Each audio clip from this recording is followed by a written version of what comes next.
Ba-ba-da-ba-da-ba-da. Can't even see.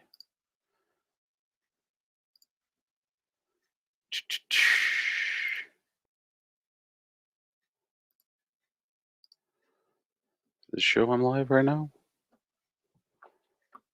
Channel. Go to my channel.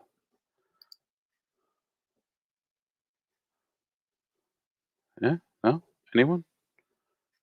Probably not, because no one's waiting, really expecting me to have a live stream right now. Holy shit, yeah. Cool. We got people in here. Surprise live stream. But this is not for me, it's for Scouse Adventures.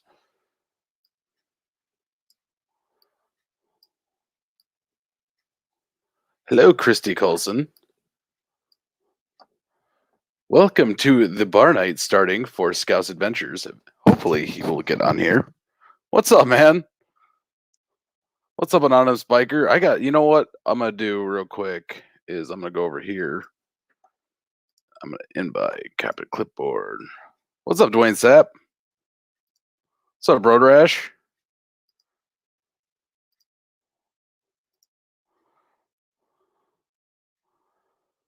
All right. So we got 7 people watching right now. And what's going to happen is, what's up, the Norseman? What's up, Flesh Dino? All right. So right now what's happening, I think Scouse is working on his computer and he is like family. I call him family. So we're going to start his bar night over here real quick. And what we're going to do, we're going to go over to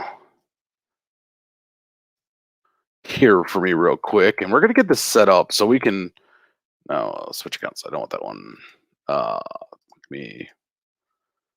Fuck, I can't remember that.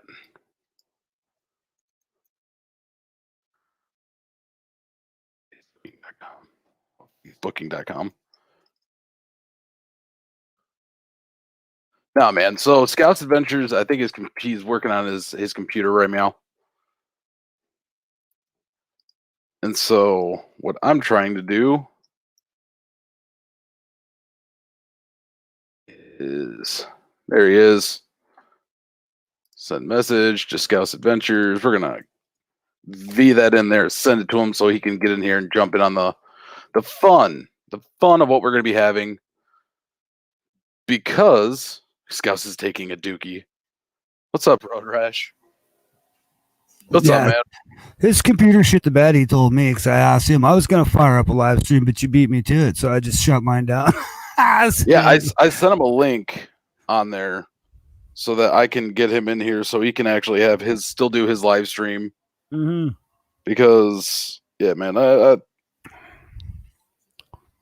want to get him more copy. Thank you.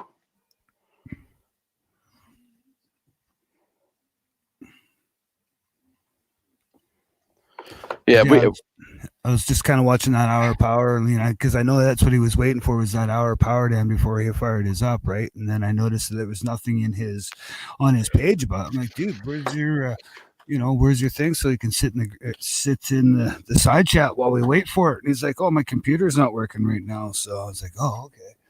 No, man, like I said, I saw that and I'm like, all right, I'm gonna jump on here, throw something up. Norseman, fuck yourself. I see you. Anonymous said that's your new bike. It's a 72, isn't it? Yeah. No, that's an Iron 1200.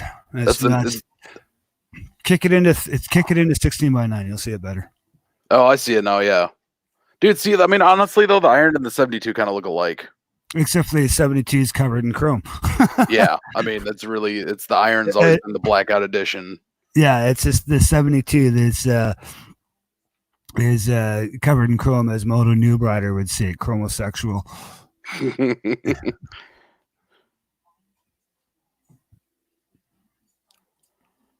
No, I like them. I like that. It's the bike I like. It's just my desktop. No, I don't have one yet, but that's just it's just my desktop. It's what I can afford when I get one. Right? Is that what you're going after? You're going after the? Yeah, that's what I want. Nice. That's last year's model though. I want this year's model. It's got a different paint scheme on the gas tank. That's fucking 2019 paint scheme right there. I mean, that's an AMF paint scheme, 100% if I've ever seen one. Well, that's basically I like it though. Yeah, that's what they're going after, right? I still, the one thing I hate about that bike is that the forks are still chrome up top. They could have coated them. You can throw some black vinyl on that real easy. You can't with the compression of the fork. That's the hard part. Is it's got the inverted forks on it, so that's your travel. No, those ones aren't inverted. Only the inverted are on this on the Roadster. No, that's got inverted forks. You see, it's got the strut tube down at the bottom. Goes up that chrome part's your actual shock. No. That's a triple tree. That's your fucking old school forks, man. Those aren't inverted. The inverted ones are on the Roadster. Look at the Roadster. They're the ones that are upside down. Fuck, dude, my 48's got inverted forks. Shouldn't Pretty have. sure. I think my 48's got inverted forks. I don't think it does. What's up, Chopper Fett? Welcome to the party. Roadster 48. Look at the Roadster. Look at the iron or the. Yeah, 48's got the inverted forks too. If that's what you call inverted forks, those are fucking the old school forks, man. That's got so in the modern world, those are inverted forks. Like it's old school style, but like the FXDR, the Fat Bob, the FXDR's got inverted forks. Jesus Christ, what is that? That was my OBS. I was gonna fucking because that's on my second screen. I was just gonna fire it up because I was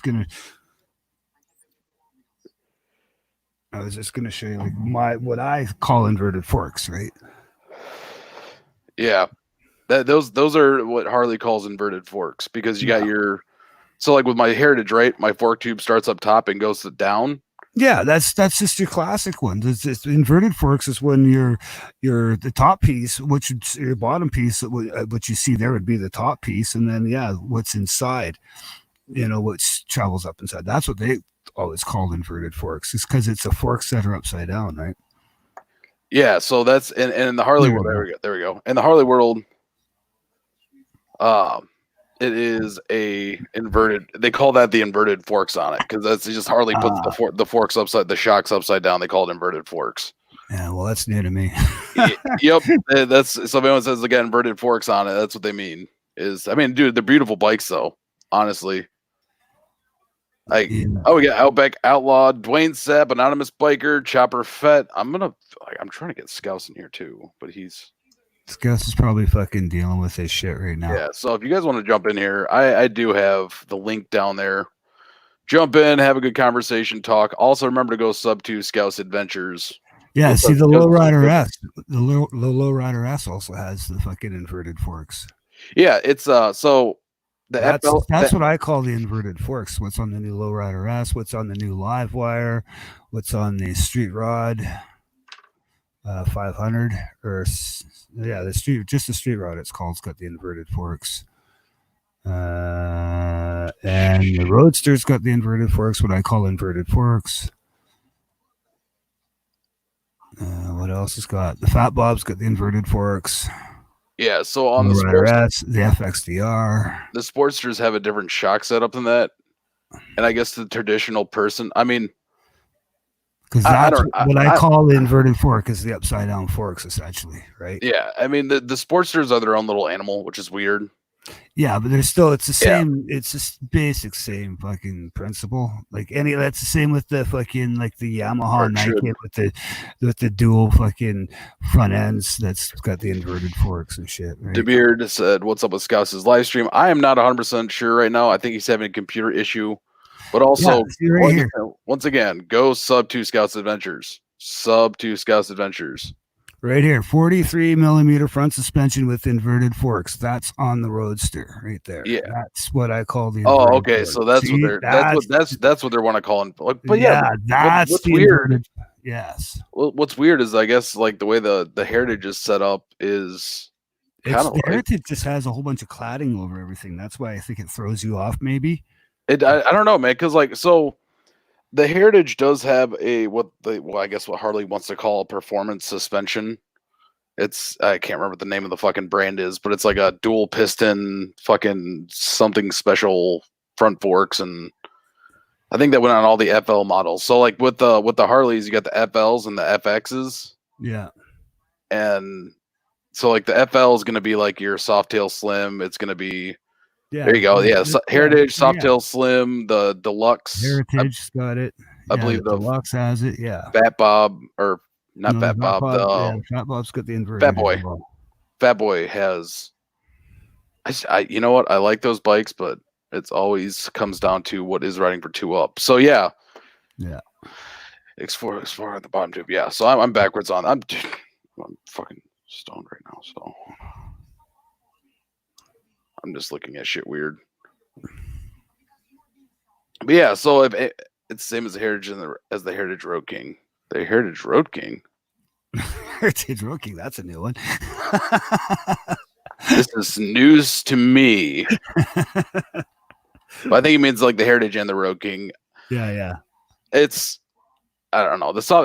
Even though people say it looks the same, the suspension on the soft tails is completely different than the touring models. Yes, it is. Like, and that's why it's got. I mean, fuck, dude, I'm not gonna see my Heritage. Not for another couple weeks, which is unfortunate. Wait, what's going on now with it? Oh, I have to get a custom wheel made for the rear of the bike. Oh, that one didn't work? Yeah, no, it didn't work. So I have to get a custom wheel made for my bike, which fuck, that's sad. It is a it's not fun. It's not a good experience to be having. Also, Jesus, I love you, little kitty. Mwah, I love you, but my desk is not for climbing right now. Oh, but that's the kitty's fucking way of fucking getting exercise. Yeah. That's it. All right, real quick in the side chat, we do have Dwayne Sapp, Outblack Outlaw, Anonymous Biker, Chopper Fett, DeBeard, Fletch Dyna, Fletch, yes. Anonymous Biker, USA. So yeah, I threw that down there. If anyone actually feels like jumping into the live stream, that's what that StreamYard link is. Yes, anybody wants to jump in with us. But yeah, so of all things, go sub to Scouse Adventures. Do it or you're a douche. Because dude, he always throws this badass fucking Friday drinking stuff he's been doing lately, and yeah, it is super fucking fun and awesome.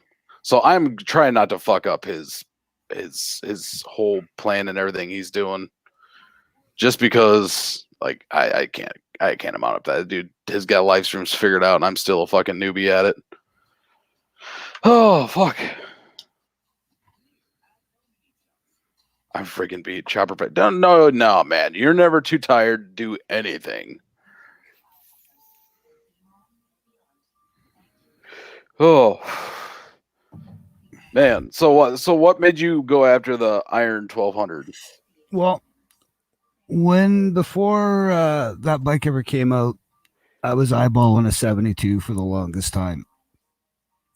Before I even got my first bike.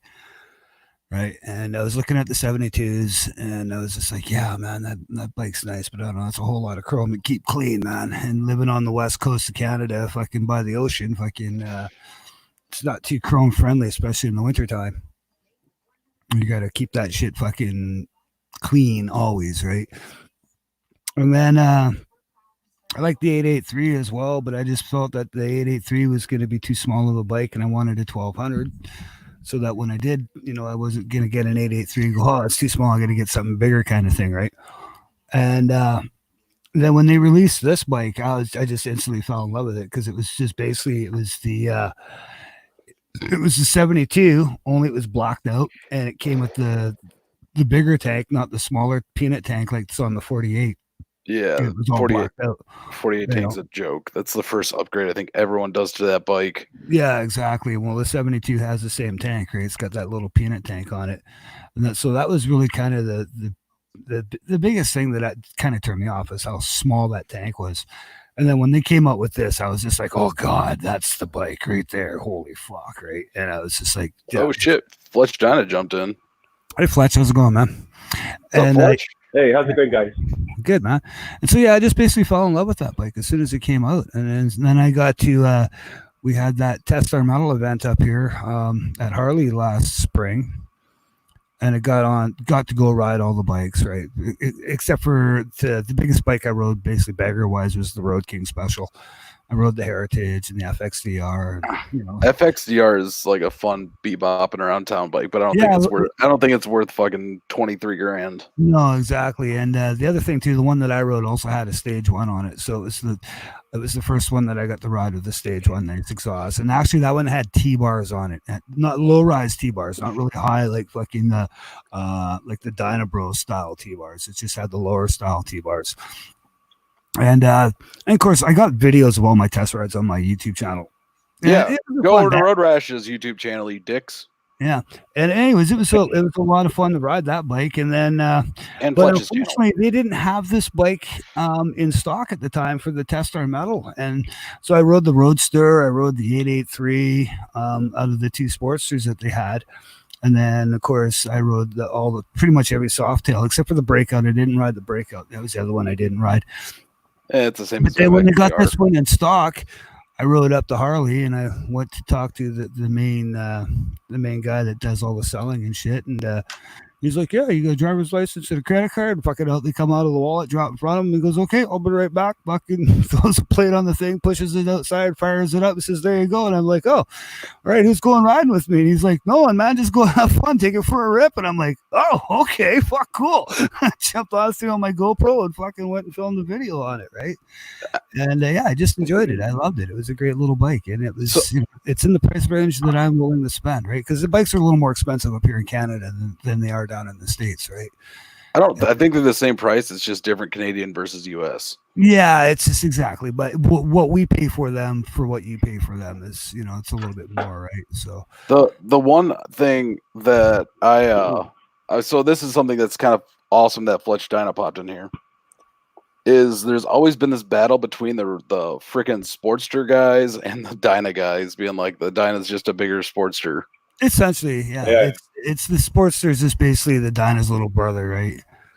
So, but I mean, to me, the Dyna is supposed to be the Sportsters on steroids, right?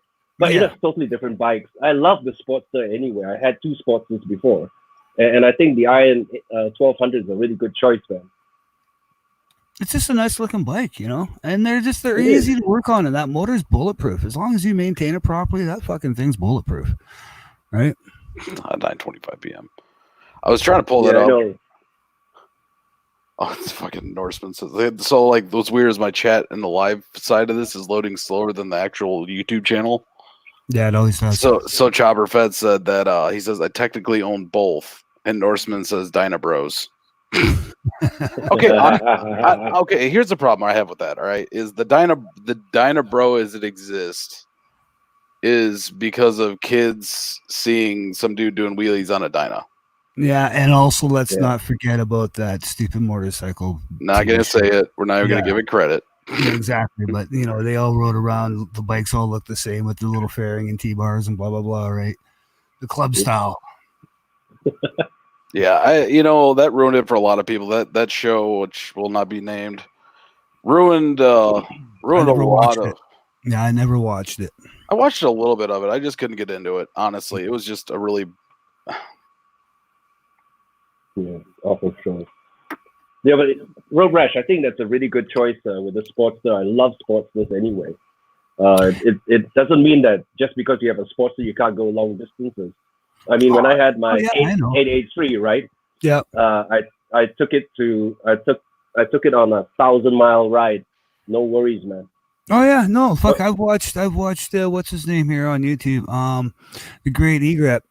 He fucking basically rode his fucking all the way across America on Route 66, right? To and from. I do think something you have to look at with the Sportster though is it's the size of the person riding it and the distance they can go. I don't think it comes down to someone's will to be able to ride that far on the bike. Because I still have my 48. I love riding it around town, but long trips, I'm definitely taking my Heritage just because of the store. The store, right? If I could afford a Heritage, or if I could afford the fucking, or if I could afford the the Road King Special, I'd be on like a 30 shirt. Dude, how much are they gonna charge you for that Iron 1200? That there is 16,000 with tax. Dude, get a And- fucking 18 Heritage with a 114 for the same price. No, you don't get it. Those are still 22,000 up here, man. Used. How are they still 22 grand up there used? Tell them to look at the fucking value of it online. That's fucking. That's just how it is in Canada, man. These have a really high resale value up here. I don't get that though. Like, because in my mind, even that bike there that I'm looking at in that picture, there's one for sale that's only got 1,200 kilometers on it, and they still want 12,000 for the fucking thing. I'm gonna just type in make a model here, fucking Harley Davidson. See, that's the problem I have is that it, like, if you could come to the States and get it back and get one, Jesus. you'd be looking at like they sell for like 12 grand right now, straight up 12,000 US dollars. Yeah, see, they're not here in Canada, man. Unfortunately, And that same Harley you're looking at in US sells for probably like 10 grand. Yeah, exactly. They sell for 10 grand, right? I think you guys got it good, because I just did a quick conversion. 16,000 Canadian is only 16,000 to Singapore, right? So our exchange rate is pretty close. The IN 1200 in Singapore costs 32,000. Jesus. But then also too, though, the bikes that are manufactured nearby Singapore too, though, like I know I believe you guys have Royal Enfield there because that's Indian manufactured. Yeah, that's right. And Yeah. are those still expensive down there? I mean, like up here they're like $3 grand. Oh no, because we got some other taxes on it. But the Royal Enfield costs about 15 grand. There? Yeah, seriously, with the What? tax. Yep. Holy Yep. shit! It's a 350cc bullets you're talking about, right? Yeah, dude. You gotta remember, like, our prices are a whole lot different everywhere around the world. Like, see, here I'm looking at a 2015 Harley's slim, super cool build collar text Randy Mac, but they want 17,000 for it, and it's the old soft tail fucking frame. It's not the new one, right? It's the old one because it's a 2015 with the old twin cam in it, the 96. Free, actually, I think it's 2015. Yeah. Yeah. So right there, The new soft tails are much better. Let's say Chopper Fett pointed out 2017 1200 for 7,900. Yeah. What does it cost to get you? Like, I know with Fletch Dyno with Singapore, it's going to be outrageous to get Harley stuff there. Well, you got to think there's the exchange rate between your money and our money. Our money, like I said, right now, I believe last time it was 71 cents. So for every American dollar that I buy, it's going to cost me $1.71. Right? Jesus. Yeah. That's rough, man. I mean, honestly though, what's up, Patrick? Well, Jason Scanlon says he's got over Nova Scotia 2018 Heritage, slightly used, 18,995. Yeah, see, that's in Nova Scotia though. That's not BC, right? They don't have fucking year-round riding like we do. Yeah, 6 months a year riding. I had a buddy that was over in Guam,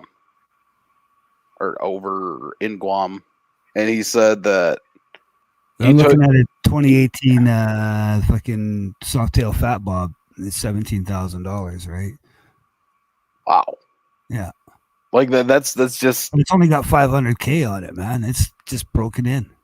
It doesn't even have fucking 500 miles on it. It's got. So why would you go something like that over the Sportster?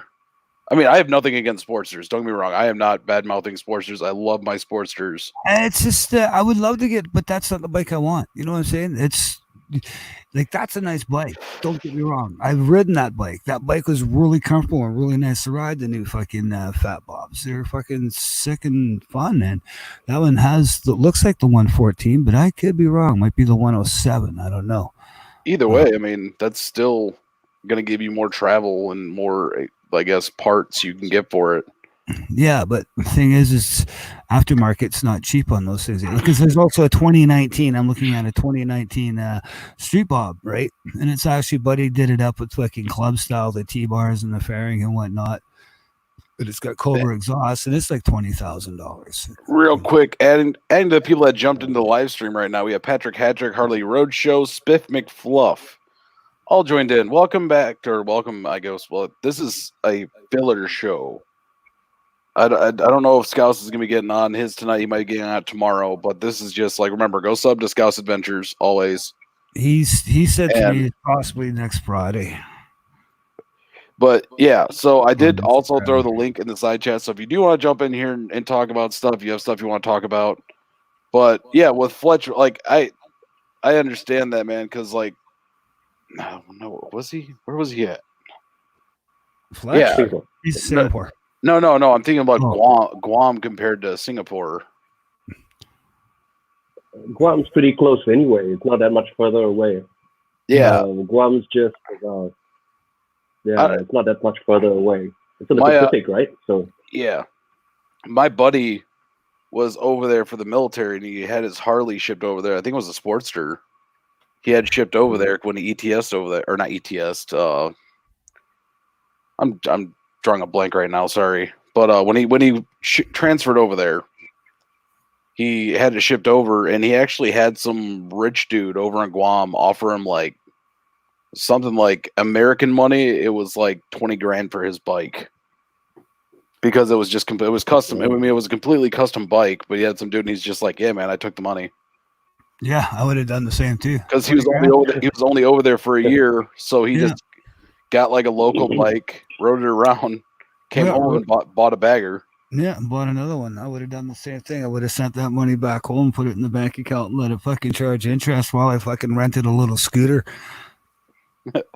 I'll listen and watch about everything they talk about except The Witcher. Wow, Spiff. Wow. We're talking about Dynas, and we got like Fletch Dyna on here, and you have nothing to say? Sucker. So, I mean, like, honestly, though, like, over in Singapore, man, what is like, what is a routine maintenance on your bike cost?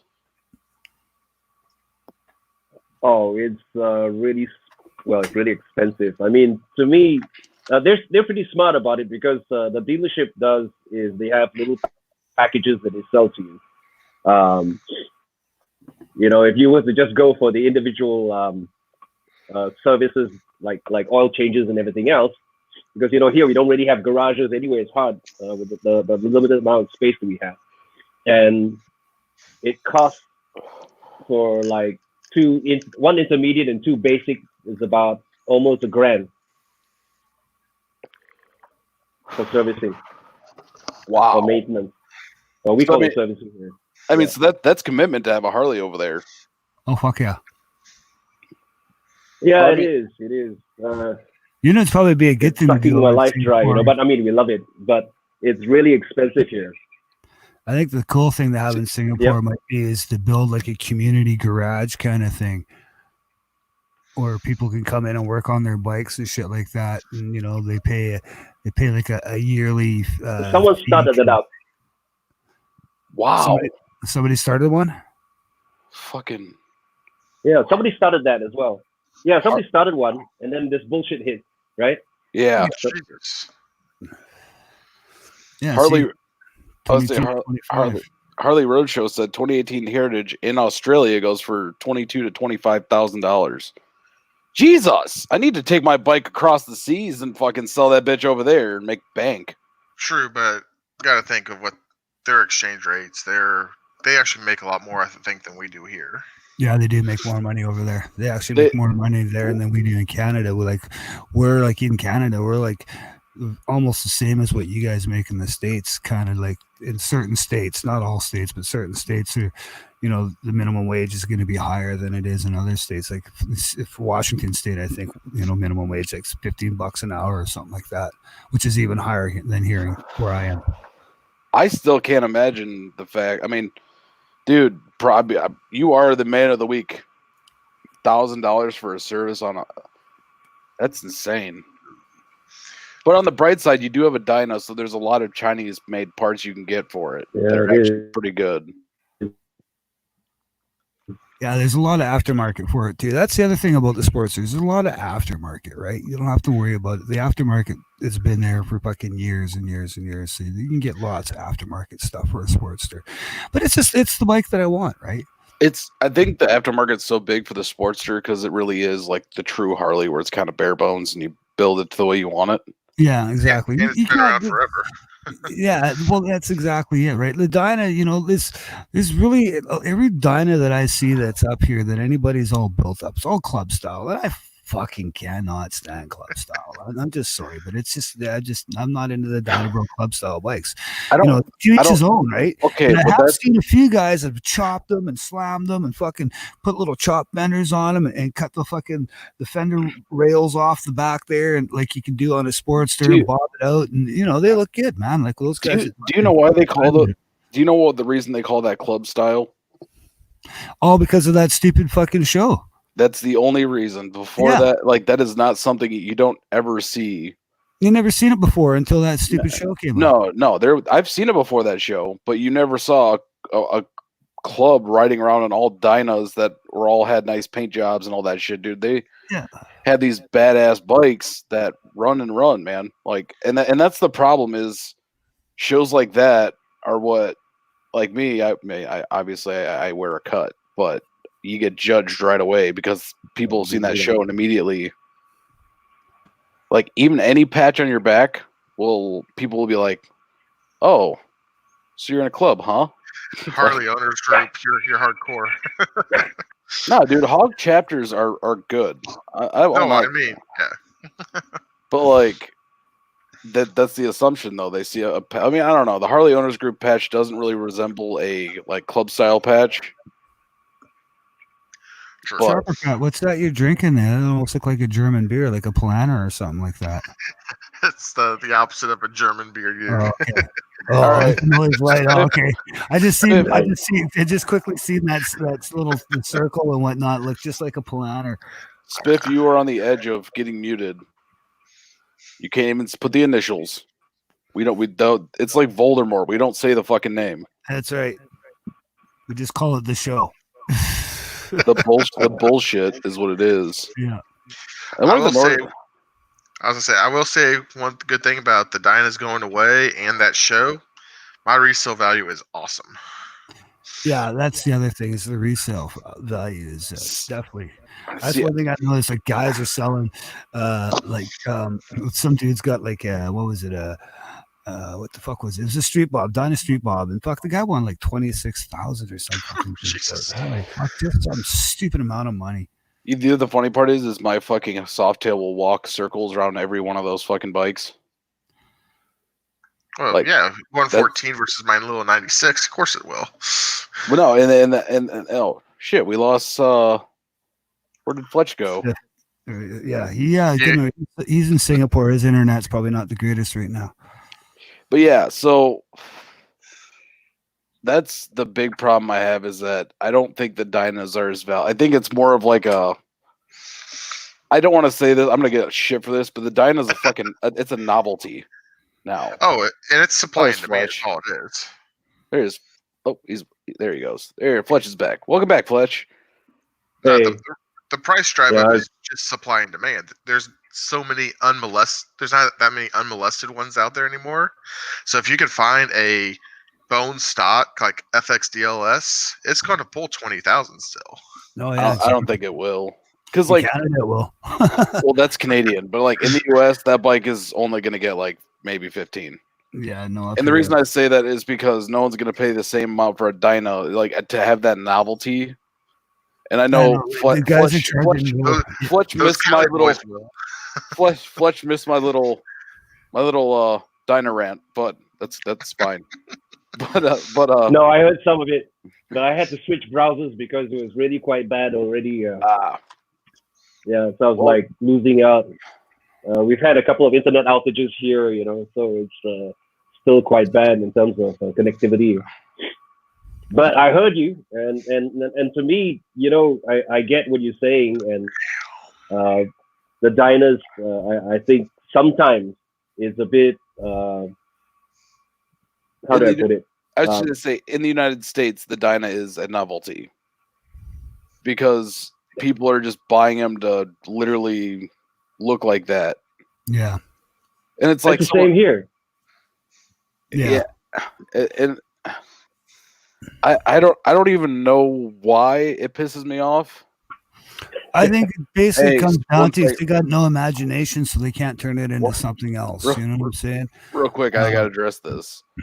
Says Harley Rocha says general laborers are getting $45 to $65 an hour working on civil construction projects. Spiff said, "Good Lord, general laborers are lucky to see 15." You have to Yeah, remember that's- he's in yeah. Australia. Yeah, yes, exactly. Here in BC, we get about 12 to 15 for a general labor. I know the Australian money is different than the U.S. money, so that's probably like $20 an hour. Our money, Yeah. 20 to maybe 30. Yeah, but you got to remember is really expensive there because everything has to be imported, right? So the cost goes up. So with the cost going up, everybody has to get paid more. But everything gets imported here as well. But there are things that are made here, mind you, and there's things that are made there as well. But if anything, this is what I don't understand is they're closer to China where all those cell phones and electronics and everything come from than we are from China. It's because of the value of their money. Yeah, exactly. Compared to the world economy, because they really. That's what still more general managers make it. Yeah. Oh, what's up, Chase the Ride? But no, I mean, so I don't know if I saw something the other day that made me laugh. Think about all these different bikes, and it was a picture of a BMW Nazi bike from World War II from the Afrika Korps. It had the palm trees on the saddlebag. I guess they're saddlebags, but it's ammo cans. So it had the palm on there. It had the Italian flag, and they're like, I thought the Americans used Harleys during World War II. Or I thought they used Harleys during World War II. And this person literally straight up thought the Nazis were like running Harley motorcycles. No, they're running BMWs. But in my mind, I'm just thinking of Hitler on a Harley now. I don't know why that's funny. Well, they probably don't be surprised that Zeke Harley. Yeah, Zeke, but don't be surprised that Germans didn't confiscate a few of them Harleys for themselves. You know, you kill an American soldier that's riding a Harley, man. You got yourself a nice Harley, man. Fuck that BMW. I got a Harley now. Right? Yeah, but you got to think about what parts are easy. Like every person that the Nazis had never seen Harleys. Let's go and chase a red. Yeah, well, that's just it. They heard it though. They never seen it, but they heard it when it came. You know, they did. Yeah, but the cool thing about it is the hog groups that really started. You had these guys coming back from World War II. They already had a lot of guys from World War II actually got to keep their Harley. Oh yeah, if they could bring it back, but just right. the amount of Harleys that also stayed over there too, right? There was probably a lot of Harleys that stayed over in Europe after the war. You know. Actually, that's where some of the first Harley mechanic shops came from, was after World War II, because Harley had their special training program. Yeah, exactly. And also, if you have so just real quick, I need to cover this. If you ride any Harley Davidson with Mandalorian on there anywhere, you're a homo. Not pointing any names or singling anybody out. Nothing wrong with the Mandalorian, man. No, I'm messing with Chopper Fett, and technically, I think he was going off Boba Fett's shit. I was, but look at that! Oh, look at that! No, I, dude, you need to learn how to touch up your photos. What do you mean? You saw that one photo? I changed all the colors and shit in on that. I put on the Which one? one that that was your bike by the lake, and I took and adjusted and put Harley as the way. Oh yeah, I didn't see it on every photo. Huh? You can do that on your. They have Photoshop free on your phone. I'm just reading Patrick Hattrick say Nazis were riding bottle rockets. You.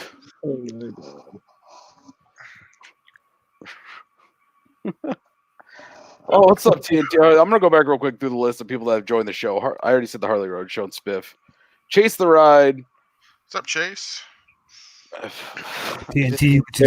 I know. What's up, TNT? I just keep looking down and seeing a giant Nazis in bold, and it draws my eyes. I don't know why. I'm just like, fuck that Nazi name. But no, I mean, I keep saying fucking. I haven't been on one straight fucking subject. Dyna guys will do that to you. What the fuck, right? Yeah, we also have to stop more for fuel because you fuckers too. We can go 150 miles. That's good. I can go 275 on my Heritage. Jesus. I'm a fat man. I can't go 150 miles without a stop anyway. That means you have the wrong seat. You should probably not have the one with the dildo on it. Wait, hang on. Mick, which Heritage do you have? I forget. I have a 18 Heritage 114 that is currently not running. Oh, it's running. That's a 5.5 gallon tank, right? Yep. So that would mean it will be 18 liters. We should be doing the same. Mine's the same. Mine's 17.5. I should do the same. But how's the fuel economy on the twin cam? Really good. 45. Really good. So I could do. Is that cammed or no? Non. No. Oh, okay. So Fletch has a stage one. Yeah. Yeah. Okay. Mine's just stage one. So I think it depends, on which particular model. I think some of the Dynas are pretty low. I think it's going to about 4.5 gallons, but mine's a 5.5 gallon tank, so I should be able to keep up with you guys. Oh, that remark was made specifically for Chopper Fett. Oh, Chopper Fett. Okay. Because he's got the 3 gallon.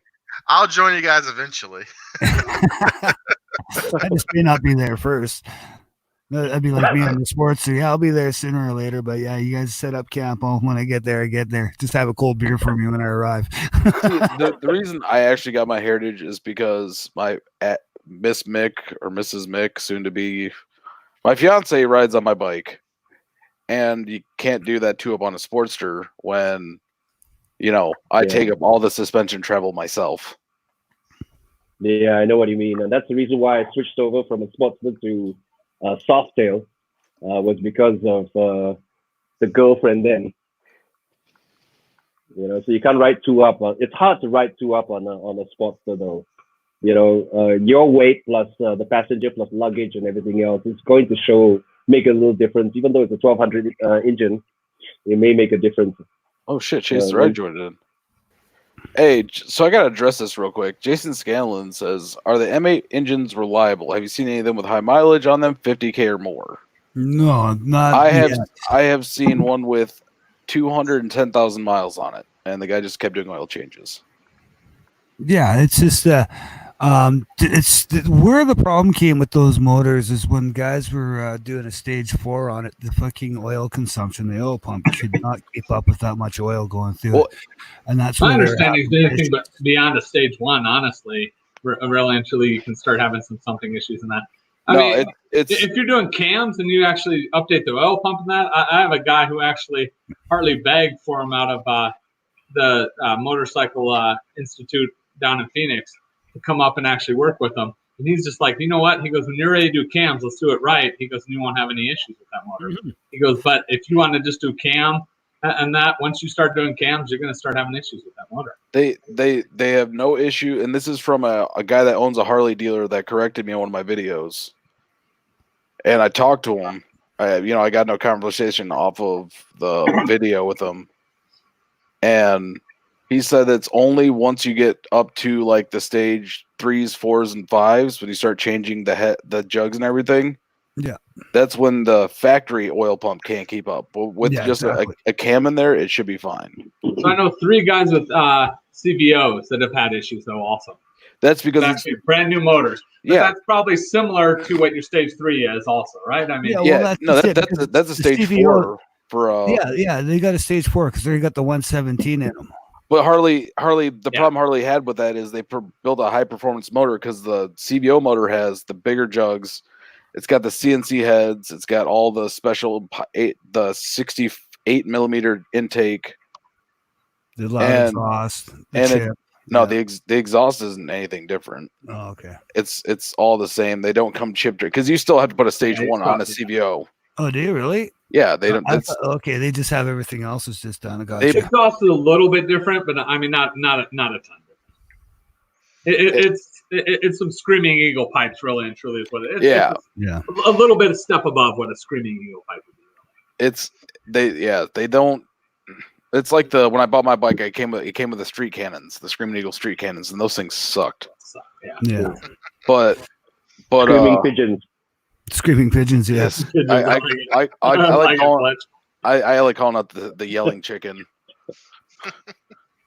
but no, so when you start doing that stuff to it and you keep the factory oil pump on there, they actually can't keep up with the flow of oil through the whole engine. Yeah.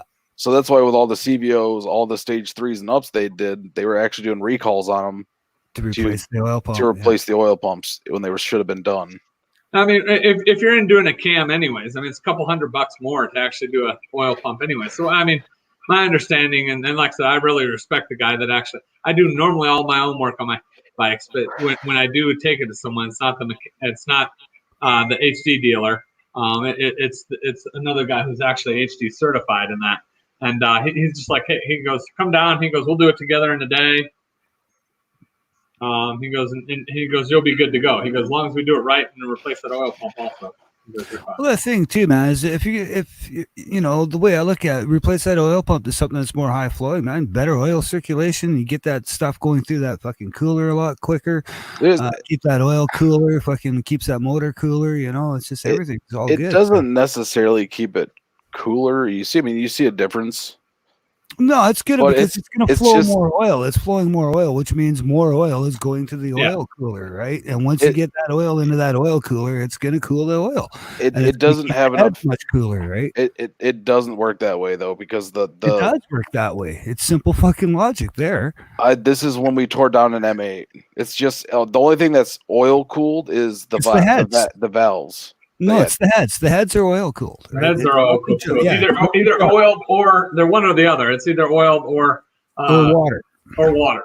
Yeah. I mean, if you have a big touring bike, but the trip is so short from in the Milwaukee itself is such a performance motor, if I want us to call it that, just because the way it's designed, that it's when it's pumping oil, it's only going, I don't know, fucking 5 feet maybe. Not even 5 feet, and I've got my big fender in front of my radiators. So like that's where I kind of run into the problem where it's in theory of how it's supposed to work, and then the reality of actually how it works. Yeah, well, you got a big old fender in front of it. That's when you want to put some scoops or something on the other side of the oil cooler, help fucking flow that air into your cooler. No, I just make the bike faster. Science. Yeah. What's up, Jones's Rides? What's up? What is? You just have to go faster. Up PSP, Tommy. No, until we start hearing these 131s blowing up. Yeah, give it about 6 months. We'll be hearing about it. I wouldn't worry about it. I think they've probably got those bugs all figured out by now, anyways. If they're going to be pulling out that bike, to be honest with you. But I don't know if I can justify $6,000 to make my bike a 131. Do they ever release not until my current motor blows up? I mean, the whole thing is honestly with the 131, that's a factory motor. I mean, you can get more power out of some of the other motors that are out there in that. I mean, I don't think. Yeah, you can get that I'd actually go and spend the money that they want for that 131. Well, I mean, you can get a aftermarket 128 for your. That's only for the one. Produce a lot more than that 131. The 128s are only for the 114 and up motors. No, they've got one for the 107 as well. The stroke's not big enough. It's only a 124 kit. The thing is there's other companies making that 124 kit, and honestly, you're going to get more power than what the HD 131 is. I mean, that's the whole thing. I think that I'm on my last bike, and I keep on saying I'm on the last bike. It'll be. I'll keep riding that bike, and I'll build another one or whatever. But I'm waiting for that motor to blow. I mean, I have just under 30,000 on it. It's a 2018, and I'm just like, you know what? I want to hit that 100,000 mile mark and just tear it down and fucking build it. It'd be a winter project. I mean, there's so much more out there than what a factory just tossing motor is. See, the 131 kit itself costs $6,000. like that's the kit. Plus install. That's not labor. That's not labor. I can get a 128 installed on my bike for $6,000. The thing is, I mean, it's a jug kit. It's not. I've done all of my own work my whole life in that. I mean, these motors are fucking simple motor, honestly. Especially, I mean, they're not a dual cam anymore. I mean, there's no, dude. There's super. You don't even need a special tool to put a cam in it. Exactly. I mean, they're such a simple bike, honestly.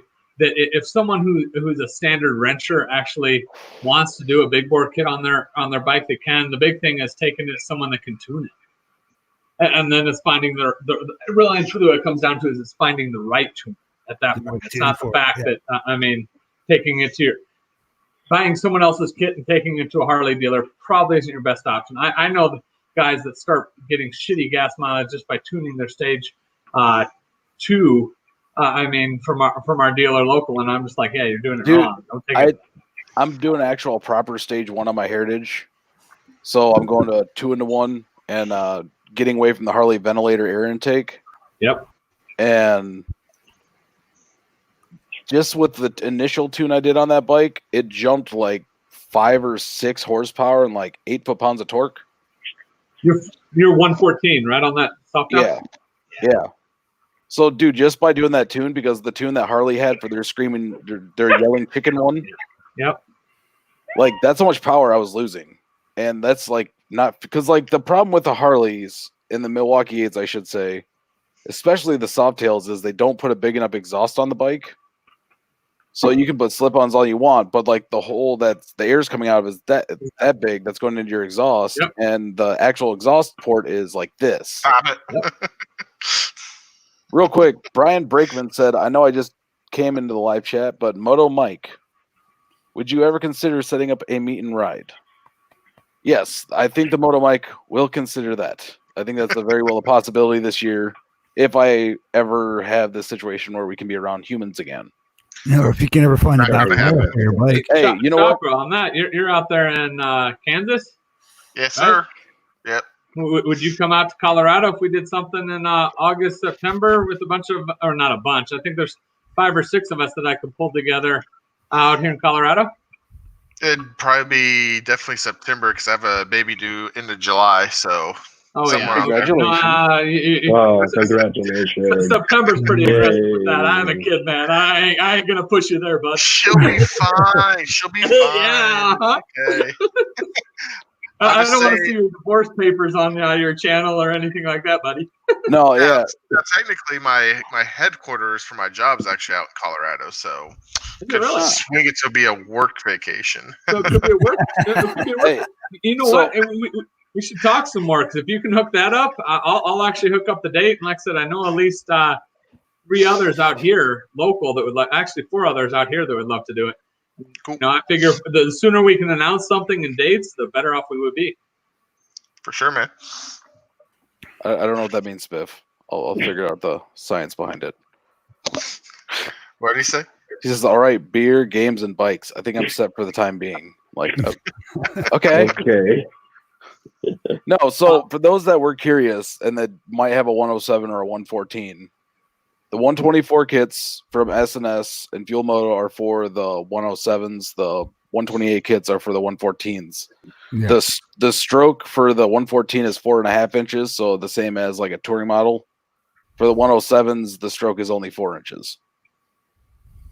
So that my means understanding is if you want to swap out the bottom end, all your electrical is going to be similar, though. I mean, depending on how much you want, how stupid and crazy you want to get on it. I don't think it's going to gain you that much. I mean, at the end of the day, anyways, unless you plan on racing that motor or something. I ride 2 up on my big ass Ultra Road Glide, anyways, and I'm up here in 10,000 foot mountains, and that fucker has torque. And I mean, without a cam, even I'm looking forward to a cam probably next winter as an upgrade. But I don't know that you need all that. It just all depends on what you're doing with the bike. Jason's right. What are you riding? What's that? What do you ride? What do you ride? 2017 Road Glide Ultra. Ultra Special, I'm calling it now after all my upgrades with the did some hydro dip and then also totally got rid of the chrome. I have to actually get rid of the whole. You've seen it, Fletch. Actually, I That's think the most everybody, right? What's that? Yeah, I've seen it. It's a 114, right? No, that's a 107 still. That's a 107. They didn't do a 114 until 2019. Oh yeah, that's right. Yeah. So I have a question. Do those Road Glide Ultras, do those come with walkers or canes? Wheelchairs. Dude, you know what? That's funny because you know I went for my Softail back in the day before they did all these suspension upgrades. I had a Heritage Softail Classic. I went to a Road King because my wife decided she was going to start riding with me more, and we do. We put 20,000 miles a year on the average on the bike. My 2018 has almost 30,000 miles on it. Wow. And part of that I was deployed for. You know what? She wants to ride. She's comfortable in the back. You know what? I'll give her the seat back there to be comfortable with. I went to the Road King because I'm just like, you know what? I will never have a fairing and I'll never have a flipping tour pack. Yeah. Fucking geezer, I'll never have it. I have a fairing, I have a tour pack, and you know what? I'm never fucking looking back. I'm gonna fucking ride it, all right? You just had the wrong heritage. You had to get a newer one that didn't have the garbage dual shock suspension to the swing arm. So I had to wait until 2019, and now that I have my big ass touring 2018. Bike, my wife ain't putting her ass on the back of some little tiny bike like that now. Yeah. It's fucking recliner back there, man. Hey. My heritage is as big as a Road King. What's that? Your heritage is as big as the Road King. It actually has touring option. Not touring. They call it a touring bike. It was not a touring bike until the Challenger came out, and then they're like, "We have a power cruiser. We have exactly. Yeah, we have a power touring bike.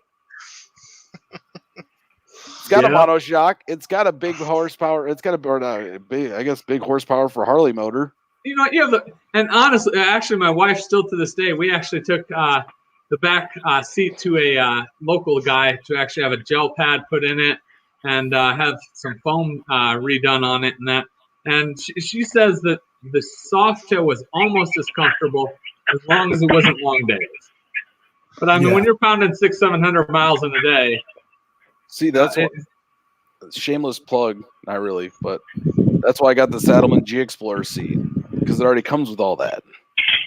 Yeah. The G-Tech Explorer seat already comes with the memory foam and the gel pad. And this guy does an awesome job of custom fitting it, though, and all that. I mean, and making a standard look to it and everything. You never would have known that Softail had such a seat. So. I don't know. I know one day I'll just put a fairing on my bike. Fuck it. You know, I thought about doing that with the Road King, but once I looked at the fairing, once I looked at the detachable, this and that, and then I actually rode the Road Glide over a Batwing, and then that's what sort of convinced me. See, that fixed fairing, people go, you know what, I don't know. And once you ride it, you really and truly have to ride it. And everybody that I've talked to that's ridden a Road Glide, I don't know a single person that's ever been on a Road Glide and truly ridden one for a long period of time that has ever gone back to a Batwing. It's because they have the dildo from the seat stuck up their butt. Mm-hmm. Yeah, but the Road Glide's my dream bike, man. I'm really looking forward to getting one. You know, I love it. I wouldn't change that. I like Road Glides. I'd like to have something smaller for around town, but in general, no. I'm happy with it, and it's a geezer glide. That's why I actually took all the chrome off of it, made have some hydro dip done to it and that this year to make it look a little bit less geezer. But I'll admit, I'm getting old. Okay. Brian Brakeman asked, Moto Mick, is there any update on the new wheels we were talking about? So I think I talked about this like when this first came on. Yes, we did. And I'm getting there's gonna be a lot of good content for that too. That's gonna be a 2-part video. Fucking that's how it's gonna work. And yeah, it was right now it's getting a custom wheel made for the back because the ones that I got. I think one of the videos is going to be Motorcycle Mick saying every cuss word there is in the fucking book when he's trying to get that thing on the back of his bike. I thought you got the rear wheel. There's something. I did have the rear wheel. It didn't fit on the bike. And so right now DNA is making me a wheel. I thought they were going to do like some sort of custom hub or something for you. It was the spacing. No, it was the sprocket spacing is where the problem was, and the tire was sitting off to the left, like towards the fender. And Oh, it wasn't squared up properly. Yeah, no, and then it needed a better sprocket spacer, needed axle spacers, it needed some other stuff, and even with all the right stuff on there, it wouldn't work. So now they're just custom making me a wheel. Is it gonna still match the front? Yeah, it's gonna look exactly like the front wheel. Cool. It's just not the Ultima or Demon Cycle brand. It's gonna be a DNA wheel that comes with warranty and everything, which is nice. There you go. Those are 100-spoke rims, right? No, I'm not a cholo. Okay. Oh my god. I'm they're the 40 spokes. 40, okay. You know, now I wish I would have gotten the 100-spoke wheels. When you put that damn thought in my head, Road Rash. 100 Get some spokes. fishtail exhaust while you're at it. I like them 100 spokes. If you're done right, they look good, man. I drag race my bedroll up front. I drag race my bike. Oh, what's up, Gears and Gadgets? Then you shouldn't even be running spokes. And if you're drag racing, you should be running forged. Well, the thing is the spokes aren't truly a spoke, though, right? I mean, these are like 1/4-inch thick spokes that are not really spokes. Oh, okay. Like they look like it, but these wheels are never gonna. Like, dude, it's been over a month since I got the new wheels for the Heritage. Because I mean, dude, like I gotta get a picture of it. I had one of the wheels in the back of the car, but dude, that thing is like rusty as shit.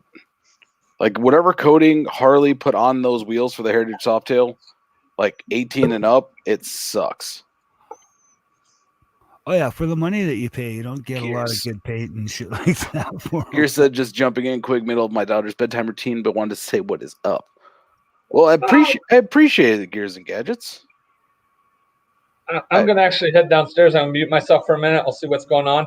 I have an issue tonight. I actually have too much beer. I know it's quite the issue to have, but no, my buddies have a brewery.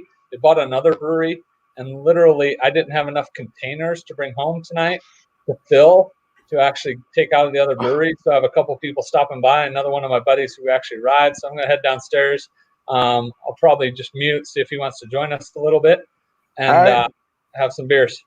Yeah, man. I need to refresh my beer. So if you guys, what's cool about, I guess one of the reasons I really love Gears and Gadgets' channel is not because of all of his. He makes a bunch of badass content, but the one I like the most is always about his Heritage because it's the same bike I have. Yeah. Oh, have a good night, Harley Roadshow. Have a great night and a weekend. You have a great night and a weekend too, Harley Roadshow. Take care, Paul. But no, man. Like in my mind, I'm thinking like it's cool to see other people because when I got my bike, I was the first one the dealership sold, like the first 114 Heritage they sold. Wow. And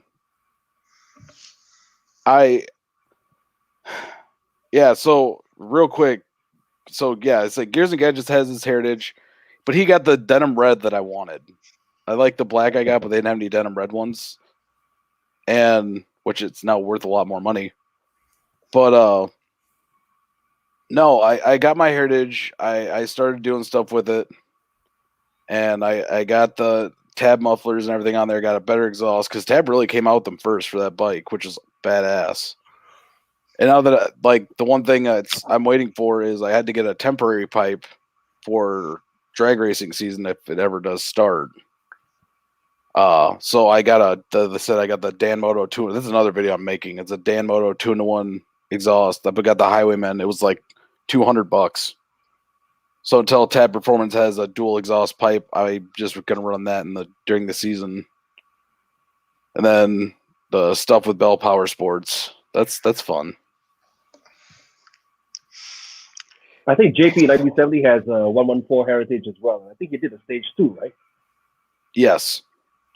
JP has one. My Hoosier Heritage with JT Hickman. He's a smaller channel, but he's got one. Yeah, he's got one. Harley Tech has it, right? John Maxwell? Yeah, he's got one. Yeah, too. John Maxwell's got he's got a black Heritage, which is cool, man, because I got mine. Black? I thought his was the fucking denim. No, he's got the black. But I think it's gloss black.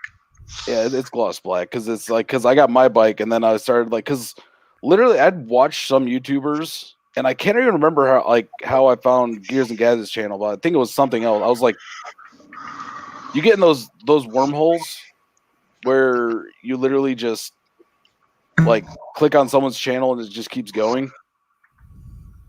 Yeah. But I think I was watching one of his original ones where it was like a product review of something. I was like, oh, I like this content. He also, okay, so there we go. Gears commented, I think the 18 plus Heritage on that Softail frame is incredible. Dual bike, power to weight is incredible. It's nimble, low speed, and crazy comfortable long distances. I agree, but okay. I definitely got my seat down. Like, so, hey, Gears, if you're looking for a seat for your bike, definitely get the Saddleman G-Tech Explorer seat. I am not sponsored by Saddleman or anything like that. I have just been riding on it. And honestly, it feels like my butt is being gripped by two angels. Oh. It is super nice. What feels like what? It feels definitely like my butt. But no, seriously, the Saddleman G Explorer seat on the Heritage Softail, like with that monoshock suspension, I'm actually really dumbfounded. Harley has not figured out a way to put that on the touring models. But it's got way better everything. Like, I mean, honestly, I would put my Heritage against any touring model for being better at everything. 2 up. 2 up. I would put my Heritage Softail against any bagger. That sounds like a challenge. My wife's asked me that. The what? I said I'll let my wife's ask me the test of that. I've been comfortable on all my bikes, honestly. I can make it fit and make it comfortable on that. Like I said, end of the day, if she's willing to crush the miles with me on the back, that's what matters to me. No, and that's why, like, the thing about, like, with, like, the Heritage, I think it makes it better, and then most of them is that you can jump on that thing, and, like, if you can ride in slow speeds, fast speeds, it's comfy at all levels. And it's comfy, like, with even my saddlebag stuffed with stuff. I mean, dude, I've done camping trips with that Heritage. The Heritage is a little bit easier to throw around town in that too. I'll definitely give the Heritage that. The big fairing in that is a little bit harder. We don't allow lane splitting out here, but I mean, even on the Road King, I was splitting lanes in California and it didn't feel bad. So. Oh, as I say, yeah, Gears say he did. I remember he did 2,300 miles in 5 days for bringing it home, and he did it on the stock C with the Airhawk, the butt pad. And it was fine for 10-hour days. You know, honestly, that Airhawk, I mean, I ran that on a shit. I will say my Road King, my Road Glide, my first Road Glide, and I still on a long day, I'll still have that saddle. My son rides a little V-Star 650, and he actually used it going out to California a few years or 2 years ago, 2 summers ago. Yeah. And real quick, Gears actually did set my mind back to where it was supposed to be at. He said for around town, he doesn't mind the factory seat on the Heritage. I will say right now, of all the factory seats, I think the Heritage has the best one. You know, the one seat when we did those Tesla Metal Event rides, the one seat that really hurt the quickest in that short little ride that I went on is the one that Harley had on the Sport Glide. I did not like the seat on the Sport Glide at all. That thing was just horrible. Like halfway through that test ride, my ass was starting to hurt. I think the point of what they were doing with that is trying to create like I don't know, because I feel like the Heritage is closer to it, but I feel like they're kind of doing like a Dyna switchback type thing. Yeah, that's kind of what they were going for, is the old Dyna switchback with that bike. But yeah, I don't know. I just didn't like the seat. It just wasn't comfortable. It just felt weird. I just remember my ass not enjoying that seat at all. Yeah. Brian Brakeman said he had an Airhawk too, but it was like sitting on a giant ball filled with air.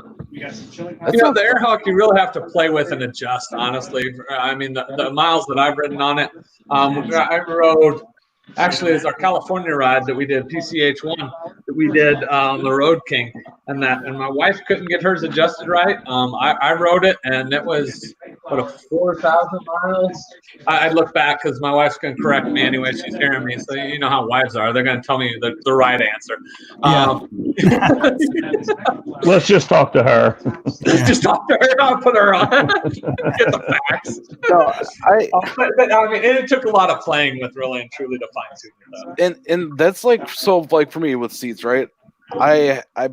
This is my. Someone tried to tell me that the Heritage didn't have a leather seat. I later found out it actually is a real leather seat. But like I finally got this new one. It's like a neoprene kind of material, but it's got like the little, like the memory foams to raise it up so you get air underneath your legs and your butt and all that stuff to help prevent swamp ass. Yeah. So the neoprene, have you been with that in the rain yet? I know my Jeep, I had some neoprene seat covers on a Jeep back in the day, and they actually love to suck in. If people go, "Oh, neoprene doesn't suck in," it doesn't penetrate to the foam, but yes, it will actually hold some water. Well, the one I got's like a wetsuit, kind of. I don't know. It's waterproof. I say that because I haven't been in rain with it yet. I say, have you been in the rain? Because they said the same with the Jeep, and like I said, it was waterproof. It did not penetrate the foam, but the fact that when I sat my ass in it, my ass told me that yes, it was still fucking wet. Yeah, it just holds the water, doesn't let it get to it. Exactly. I mean, nothing worse than a wet ass. When you don't want it to be wet, there is nothing worse than a wet ass. Yeah, but yeah, neoprene's the same thing they make wetsuits out of and shit like that for neoprene. But yeah, it's got leather and neoprene. I mean, I don't know about y'all what seats you like, but I do like that not having to have a backrest now. Because the old seat I'd have a backrest. I mean, I'm not old, but I'm gonna be comfy. And the new seat actually scoops in and has that back that comes up good enough for. Oh, so it's close to needing a backrest though for you, huh, Mick? You're close to one of those geezer glides. If you're do we have to keep bashing on the old folks? What the fuck? No, the reason I had a backrest on that Heritage is because that seat got slippery. And I would slide backwards. I'm just giving you shit. I'm just giving you shit. No, I gave you, man. I'm going to toss it back, brother. Just remember, Mick, you're only one fairing away from a geezer glide. Not really. Geezer glide. I don't know fairing in a trunk. I think fairing is step one. The trunk is actually step two. I wouldn't even call that a geezer glide. It's a 700-pound bike, wet, that has a power to weight ratio of a fucking Bugatti Veyron. Well, till you get on it, it does. It's a 114. It gets me going. Commented the other day. I pulled up to the brewery in one of my videos, and they're just like, "You're the size of that little blue Ford you pulled up next to," and I didn't even fucking think about it. And they commented on my video on it on my channel, and I'm just like, I went back and I had to look at it, and I'm just like, "Shit, I am." I go, but a lot less narrow. Weight ratio, and I'm just like, and you know what? I probably have about the same size flipping motor. Gear says the Airhawk needs almost no air. So if you get an Airhawk, almost no air. That is so true. That's so true, man. You're correct. It's literally the technology comes from the same company who actually has developed pads for wheelchairs. And that. So I mean, come on, a wheelchair. Those poor guys are sitting their ass in that all day long. So obviously, there's something to be said about the technology. No, there's nothing against the technology. Like those things are like $100. Can you turn that down? And it's like I paid $350 for a seat. No, that's true. Yeah. And it's like that seat though that you have, Mick, though, compared to a Airhawk. I mean, it is totally different. Yeah, but how much is an Airhawk? $150. I mean, I don't know. I think with me, it's like you're always going to change the best. I mean, for me, anyways, it was always just going to change the passenger seat too. So by the time I looked at two of those, I'm already at the price of a new seat. And the Airhawk just like goes on top of the seat, right? It doesn't do anything else. Yeah. It doesn't do anything else. Honestly, the Airhawk is great for like what I like the Airhawk for. Honestly, is when you're crushing the miles, right? I mean, it's all of a sudden, and I think as much as anything is it's giving me something different. So an 800-mile day, I love my Airhawk. Still on, I actually run a hammock, the Harley hammock seat, which is a great seat. But if I'm doing like an 800-mile day, the Airhawk just gives me that little bit extra, and I'll toss it on like halfway through the day. And honestly, most of it's probably one of those things that is just like I'm sitting on something different. I've been on the same shit all damn day.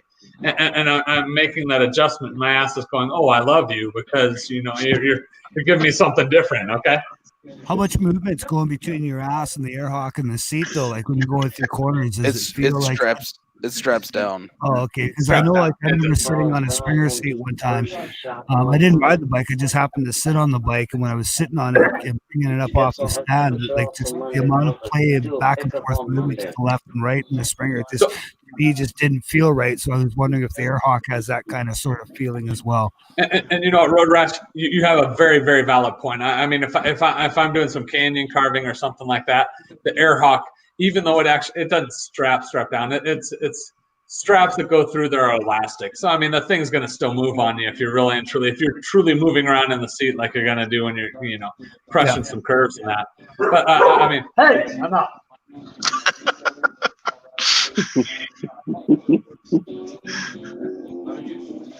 I'm a crotch rocket guy, and my bike.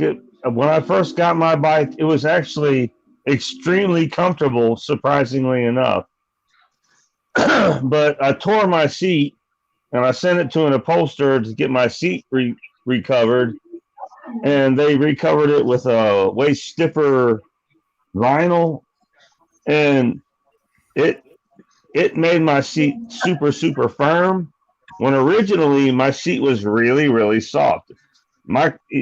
I know it's a crotch rocket, but it was really, really comfortable. So, I mean, if you got a stock seat and the material is really firm, you can have an upholsterer put a lot more flexible material on it, and it'll be way more comfortable. Wait, hold on a second. Gear said, sorry if I missed anything. Had to read a bedtime story. I'm back. Oh, yeah, but you didn't miss much, but what bedtime story got read? I'm thoroughly intrigued by this. I don't know. I just got to know. Honestly, but the problem, like you say, is if you have to get a seat reupholstered, what's the cost of that compared to new seats? All depends. I mean, honestly, like I said, the gel pads, new foam, and both seats for me on the Softail when I did them were $300. I think I was quoted on one of my stock FXDL seats. They quoted me about $200 to add the memory foam and gel to it. So I just decided to go to Saddleman instead. It's like, I'm already halfway there, but let's go ahead and go. That's just saying, like, if it's close enough to get a new seat, like a good seat, I would say just still go with the new seat. Because, I mean, what happens if you reupholster it and still doesn't work right for you? Yeah, I mean, if you get it back and you don't like it, then you got to go for another set. And well, I personally didn't have a choice. I ripped my seat. My seat was originally really, really comfortable because the vinyl covering on it was a little thinner and way more flexible. And I got my seat recovered for free. Sorry, real quick, Gears and Gadgets.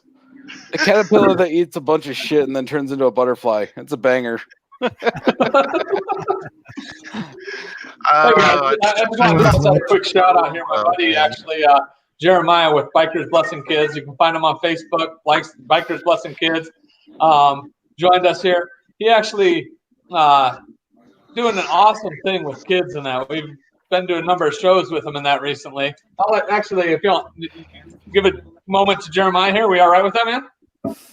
No, I'm a horrible internet man. Yeah, man. I know you're an ass, but I just we're all assholes. We were at Harley's. Most of us ride Harleys. So, started a thing called Bikers Blessing Kids. Tiny little backstory of it. I've got split custody of my daughters, and I realized that while they were away, I had the blessing and the curse of getting spare time to ride my Harley, but I miss my kids a lot. And so I realized, what's the better way to enjoy riding my bike than to make a kid smile while I was out and around. And so it just became a quick and easy thing of carrying toy little motorcycles on the bike with me. And whenever I would pull over at a rest stop or at a gas station or here by the heat, I would look for kids and I'd come over and ask the parents if I could give their kids a toy and give them a motorcycle and chit chat with them, and used it to not only break up the stereotype of what bikers are, but to be able to bless kids and make people happy and do something to spend my time with my own kids. Okay. And slowly grew into going to rallies, and I specifically built a trailer that I could carry motorcycle toys in. And so we just use it as a way to get people connected. And when we're at rallies, we look for kids that are out with their parents. And the kids get really excited to be able to have their own motorcycle, to be able to show their parents and get to talk to something with their parents about and have something to talk about, as opposed to just being wheeled around in a stroller or something like that. So that's cool. That's really cool, man. You know, I'm happy you say stuff like that, because one of my favorite experiences I've had, and I even got it captured on camera, was we were at this. It's called fuck. I can't remember what it's called now. I suck. But yeah, I almost had it. I fucked it up. Anyways, so it's in the one where we go to this event, and this kid sits on my bike because he's got like this little vest with a little cut and everything like that. And I was like, he was looking at my bike, and he's like, started listing stuff off. He's like, "Oh, this is that new 18 Softail Heritage with the 140." Like, started listing stuff off. I'm like, "Damn." The kid knew stuff. But I was like, "Hey man, you want to sit on it?" He's like, "Really?" I'm like, yeah. And his looked at his one. Was like, "So if you want to sit on it, go ahead." And so I let him start it, and that's when I just put my zombie baffles on my bike and had it tuned, the initial tune, I guess. And when he was hitting the throttle, the back of the bike was dropping like an inch because of the torque on those Milwaukee 8s, and he just kept revving it. And like the look on his face, and that one experience you can have where it can be like, this kid's gonna get a motorcycle. Oh yeah, I love that. The other thing I love is that when I see parents walking down the street, they got their really young little kids, and they see you coming, and they're just all waving. They're big smiles, and they're waving at you. You're coming by on a motorcycle, and they're so happy to see a motorcycle go by. They just get all excited, big smile on their face, and they're waving at you. You have to wave back at those little people, those little guys and girls. I've had guys and girls doing that, and it's awesome. You know, the smiles on the kids' faces, and I've seen them do it, and that. I mean, and it is just. I mean, it brings a kid alive. I mean, sure, yeah. A lot of times in places and events where they're just like, "Oh, I'm so bored, Mom, Dad. Why do we have to? What are we doing here? What the fuck?" I mean, and you hand these kids a toy, and they're just like all excited. They're just. I mean, they totally light up. It's awesome. Yeah. No, real quick, if you want to type, I don't know if you can see the YouTube chat or not at all, Chase. If you want to type that organization in the chat, I will definitely. Yes. Chubbs was asking about that. But yeah, I mean, I don't know if you guys have ever had that experience. Well, I haven't had anyone sit on my bike, but I just basically had the young kids, basically boys and girls. They just big smiles on their face, and you know, they just wave. They just want to wave at you. They're just all excited to see a motorcycle come down the road, something other than a car or a truck. You know. What makes me laugh is like parents that are like, "Oh, you're gonna let my kids sit on your 25,000?" Because they know a Harley's expensive. Yeah, but like, but no, like the parents like it's like they have this look at their face of like, "You're gonna let my kid sit on your $20,000 Harley?"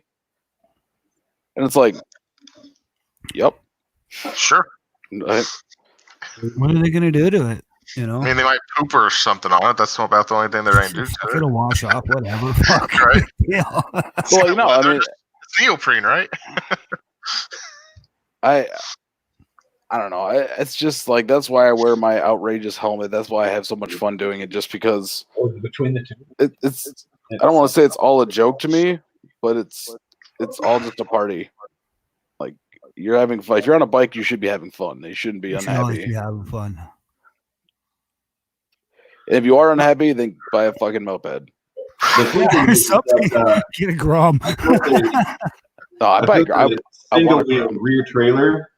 It looks identical to the back ass of a Harley, and so I'll pull in with a crazy trailer behind my bike, and I'll be like, "Hey, can I give your kids a toy?" And I'll be like, "Yeah, sure." And I'll get the kids to come over, and I'll open the saddlebags, and both saddlebags on each side are just packed full of toys. Find the one they want, the color that they want, and the parents are like, "No, don't do it." I'm like, no, that's why. That's exactly why I built it, is to be able to have kids pick and choose. Yeah, and so we'll go to rallies all over the place, towing this single wheel motorcycle trailer just for the purpose of being able to carry more toys with us. Nice, that's awesome. But just for the record, I've stated this before. I want a fucking Grom. I want one. Grom? I want a Grom. Just a fucking putz around town on a Grom? You don't know what a Grom is, dude? No. Oh, really? I'm gonna. I'll stay here, but I'm gonna actually bring it up in Google. Are they 125 or 250? 125. 125. So they legally can be driven on a highway, even though you probably shouldn't. Yeah. I think the top speed's like 50.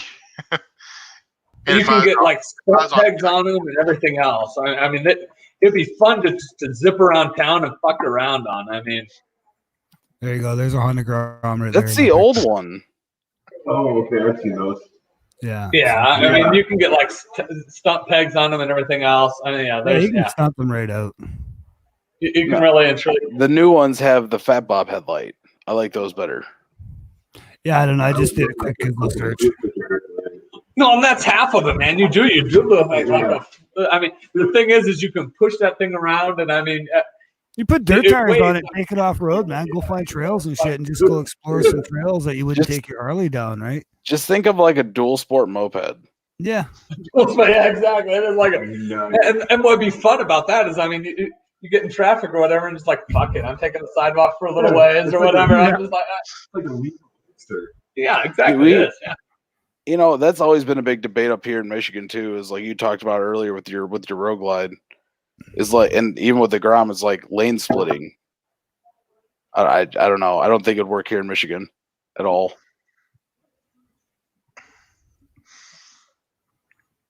I sat on one. No, actually, it was the ZX. It was the ZX. The Z125. I sat on that thing. And I moved the bars back and forth, and they got really low bars on it opposed to the Grom doors. And basically, my fists were hitting my knees, and I'm only 5'10", and my fists were hitting my knees. It's like, yeah, I can't ride this because if I have to do any evasive maneuver and my fucking hand is hitting my fucking knee, that doesn't give me the ability to make a turn. I'd have to put risers on one of those fucking things. Brian Bregman, what the hell's a Grom? Who had the picture of the Grom up? I just did, but I put it away. That's road rash, man. Get it back out. All right, give me this here. Well, he's doing that, guys. I'm deucing out. All right, John. Get some sleep. All right, guys. Good talking to you guys. All right, John. Man. See you. But yeah, that's a Grom right there, Brian.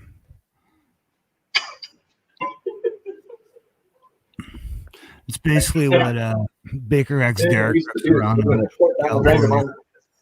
Oh, sorry. I just want one. I mean, you can buy them on Amazon. You can buy a Chinese knockoff version of that bike on Amazon, delivered to your door for like $900. Yeah, and then about 6 months down the road, when your valves shit the fucking bed, then you're fucking out $900. Nah, man, the motors from are like $50 on eBay. Are they? Yeah. That sounds like I just run the shit up. But this one dude had he said he had 20,000 miles on a Chinese one he bought like 3 years ago. Wow. Damn. I wanted one before I got my bike. I kind of wanted one of those because they were cheaper. But my buddy talked me out of it. It's just like, dude, man, they're not good for anything on our highways around here. You need a 250. And then when I looked into the licensing and shit like that, I found out that you need a minimum 250 anyways to get the full motorcycle license. Anything underneath that, it's a specialized moped license, and you can't go to full size motorcycle without having to go through the whole fucking shebang again. If I can get the full size license, like fuck it. So then he helped me get my 250 that I have now. Damn. Is a requirement to be above 2? I don't even know what the ones they use. Yeah, here where I live, yeah, with our licensing that we have here where I am, there's 2 different types of motorcycle licenses. You basically, if you just want to ride like the 50cc mopeds or the 125s, and you don't want to go any higher than the 250s, then you're only you're basically classed into those size motorcycles. You can't go anything higher than that. If you just do the 250 and up license, then you can go anywhere from 250 to full fucking as far as you want to go. But you can also ride the 125s, the fucking Vespas or whatever, and you're still covered. So you're just better off just getting the full motorcycle license instead of getting the Vespa license, essentially. Damn. That's a lot of work to get a license up there. Yeah.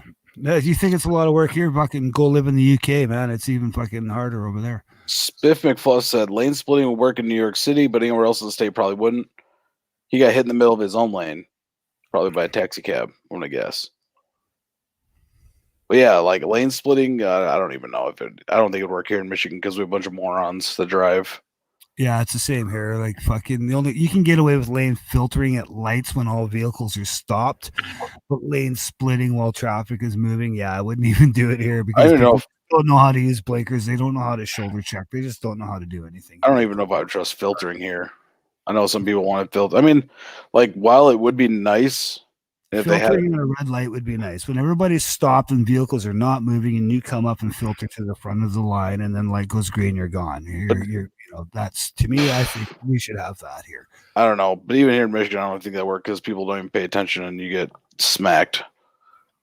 Like some idiot would open up the door. I'm on fire, or some stupid thing. Fucking hit his fucking door. It's just one random time someone's like, "Oh, I'm checking to." I'm looking to see if my back tire's flat or not. Yeah, I have no idea what someone would be doing, but they fucking do it. Or they're emptying out their ashtray. The other one is they grab their ashtray out of their car, open up the door, and dump the ashtray on the ground. And just as you're coming along, you smoke the door that's getting opened. Oh, Spiff said, "Nah, was some old fart from oncoming lane was turning left and didn't see me." Seems a lot. I mean, I don't know. There's places I would think it'd be cool to take a bike, but also I heard that you have to pay to get into the city. I don't know if that's true or not. That's Jersey, yeah. No, you have to pay to leave Jersey.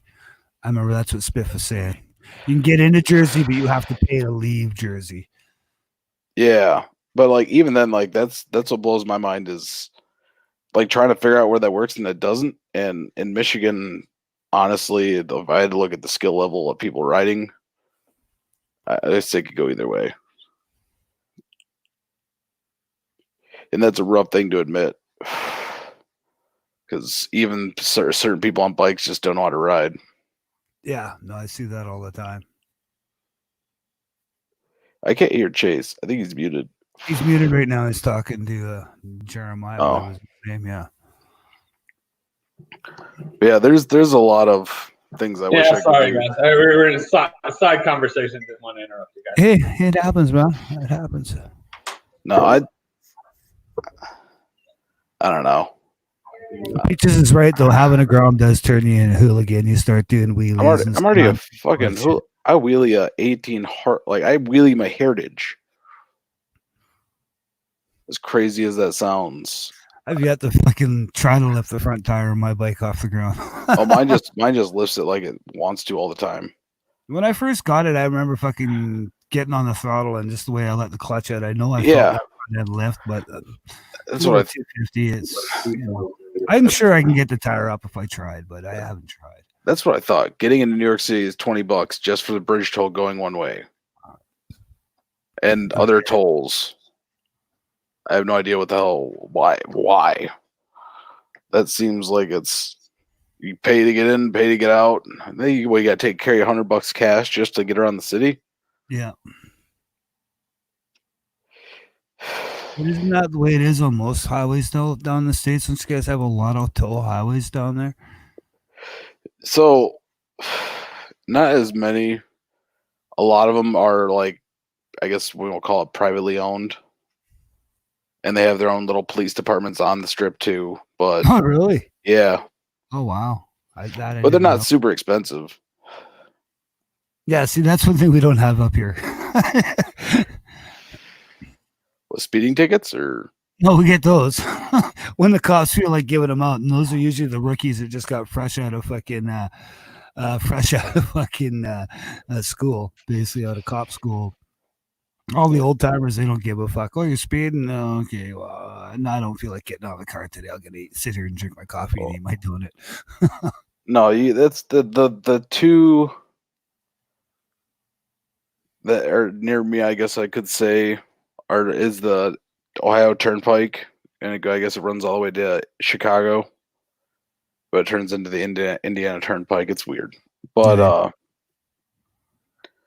no, it's they're just normally really nice, well maintained roads. They're not like I guess the highways are less taken care of.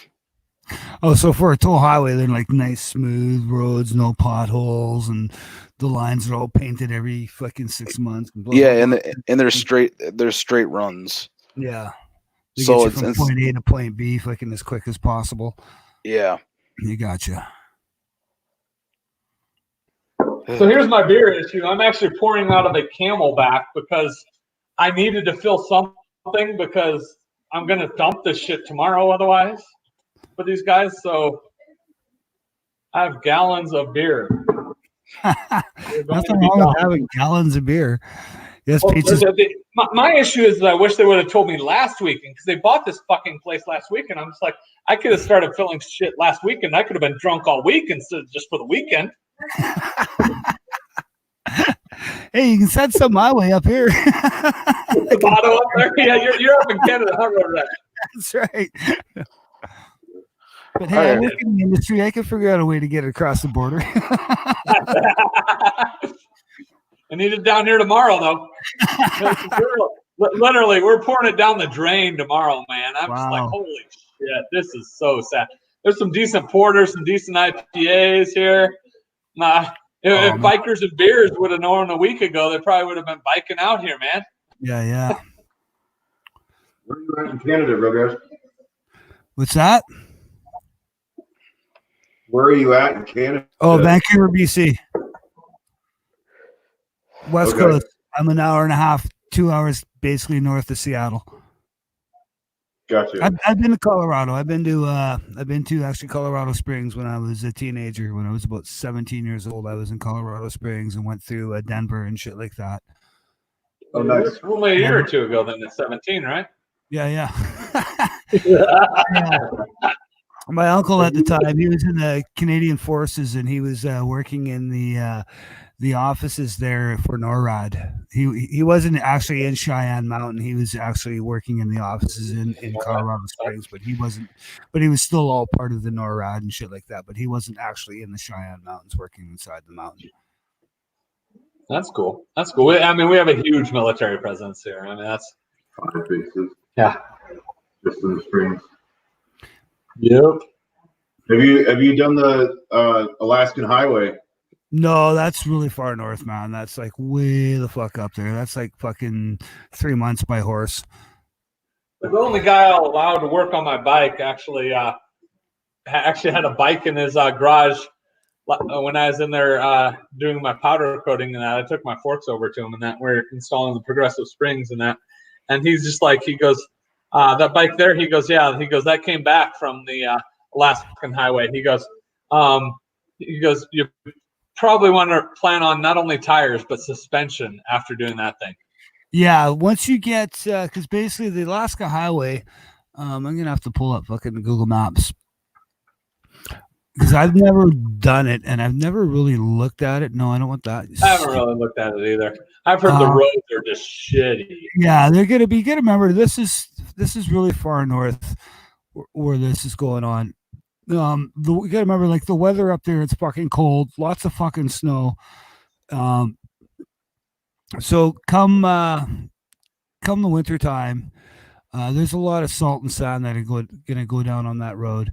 And any I don't even know which one is the Alaskan highway, but any fucking any water that gets underneath that asphalt and shit and freezes up, it's just going to create potholes and stuff. And I'm sure there's a lot of areas that are dirt. So I'm just kind of looking at Fairbanks right now and looking to go south here, and that would go straight into the Yukon, and then it would work its way down into Canada or into British Columbia.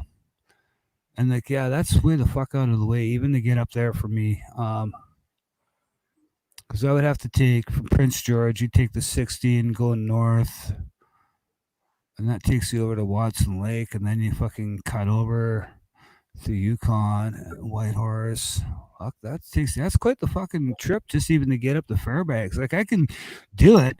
I could ride from my place all the way up to Fairbanks. I'm sure that would probably take me about 2 weeks to get up there, but it'd be quite the ride. But it'd probably be some spectacular scenery because it's nothing but mountains up there, right? It'd probably be some killer fucking scenery. But it's not something you'd want to do in a Harley. It's definitely something you'd want to do on an adventure bike because that's what I've heard a lot. I've heard Harleys come home that are just miserable afterwards. No, nobody enjoyed the trip. And then the fact that, like I said, it just beats the shit out of your bike. Actually, my buddy who actually runs the shop out of his garage, like I said, I think I was telling you guys earlier, he was actually sought after by Harley coming out of Arizona's Bike Institute. He's just like, he goes, dude, I'd love to do it also. He goes, but if we do it, he goes, we should rent bikes. And I'm just like, huh? He's just like, yeah, this bike here. He goes, if you want to do it on a Harley, especially, he goes, rent it. He goes, you don't want to put your bike through that fucking abuse. I mean, he goes, rent a bike. He goes, and make sure. Honest, I would do it on an adventure bike because the adventure bike could probably be a lot more comfortable than a Harley would. If those roads are as rough as they say, like the Harley's is going to be, even if you're renting it, that suspension is going to beat the shit out of you if those roads are as rough as they say they are. Right. So if you're on an adventure bike, at least the adventure bike's got that fucking, the suspension can make that travel. You know? I'll say, we have a bunch of road construction. Jeremiah brought up a good point here. When we have a bunch of road construction going on between here and Denver. And I tell you what, it's probably, it feels like we're going to fucking Alaska just doing that an hour drive. You would think they'd be getting all that shit done right now with this fucking being locked indoors shit. Well, there's no traffic on the road. Let's get all this road done. You know, that's what they were saying here. Fucking the mayors are like, fuck, there's nobody on the roads. Get this road construction done now, man. Now, what do you guys fucking stand around? Whoa, COVID-19. So you fucking, everybody stands around fucking holding a shovel and they're on machines. Everybody's fucking social distancing. Just get it done. Fuck.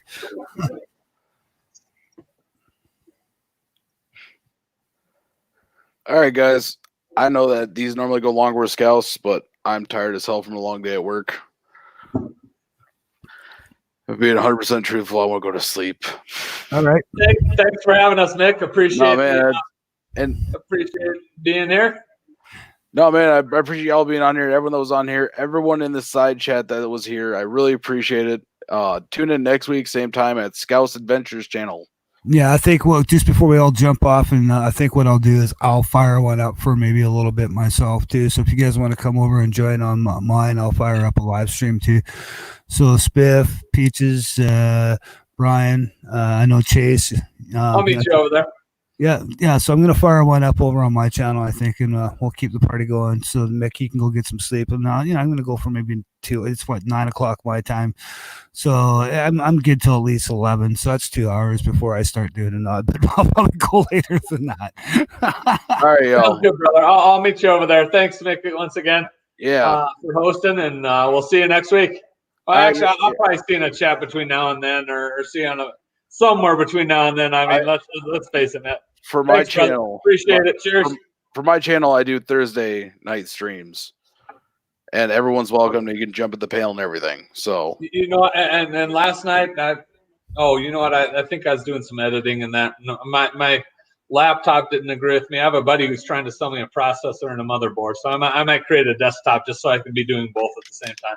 Yeah, that's what you need. You have a good desktop for video editing. You can't. That's why I have an iMac. Ooh. I can probably have 3 machines for the price of that iMac, though. Yes, but I got mine for free. Well, same with my beer. Okay, I got mine for free too. You got like, you know what? You could trade that beer for a laptop or a desktop. Yeah, I'm sure you could. You know what? I probably should go hit Walmart right now and get enough containers that I probably could actually do that for a laptop or a desktop. You're right. Yep. I'm too drunk to fucking leave the house though. Keep the idea in your head for tomorrow. All right, everybody. Thanks, Nick. We'll see you in a few. Road Rash. Remember to end your stream before you leave your stream.